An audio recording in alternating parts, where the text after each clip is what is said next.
Kitąmet Lietuvoje vyksiančiame Europos vyrų krepšinio čempionatui iš biudžeto turėtų būti skirta per 21 milijoną litų. Tai kone 9 milijonais mažiau nei prašė krepšinio federacija. Pasak ministro pirmininko patarėjo, biudžetas susitraukė dalį įsipareigojimų prisijėmus ministerijoms. Šiuo metu yra pats laikas turėti tuos skaičius, kurie bus reikalingi sekančių metų pradžioje iki čempionato, nes būtent patys svarbiausi metai yra 2011 metai. Mums reikia, kad iš tikro turėtume garantuotą finansavimą, kad nebūtų kažkokių tai nenumatytų darbų, kurie turi būti finansuojami, o finansai nebus valstybės biudžete numatyti. Didžiausia nerima krepšinio federacijai kelia Panevėžio miestas, kuris iki šiol neturi viešbučio, kuriame galėtų įsikurti gausi FIBA Europe delegacija. Svarstoma galimybė rekonstruoti Romantik viešbutį. 32 kambarių įrengimui prireiks beveik 4 milijonų litų. Pusę šios sumos tikimasi gauti iš ES struktūrinių fondų. Tačiau iš kur gauti dar 2 milijonus litų, neaišku.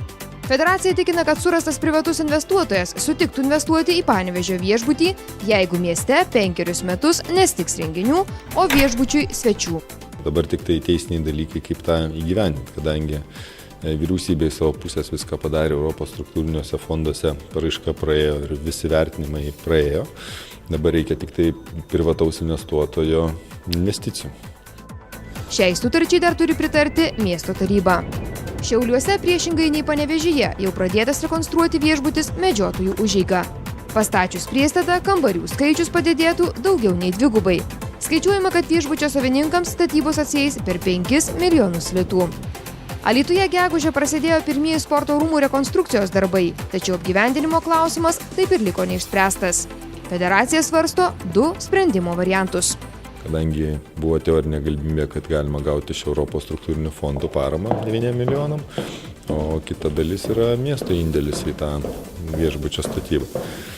Bet finansų ministerija irgi prašė neskubėti su sprendimu, kadangi gal, kaip jinai gerai paklausė, gal yra sprendimo būdas Birštone, kuris gal iš vis investicijų nereikalauja. Bet šitą klausimą mes tik tai irgi galime atsakyti tada, kada FIBA atvažiuos čia.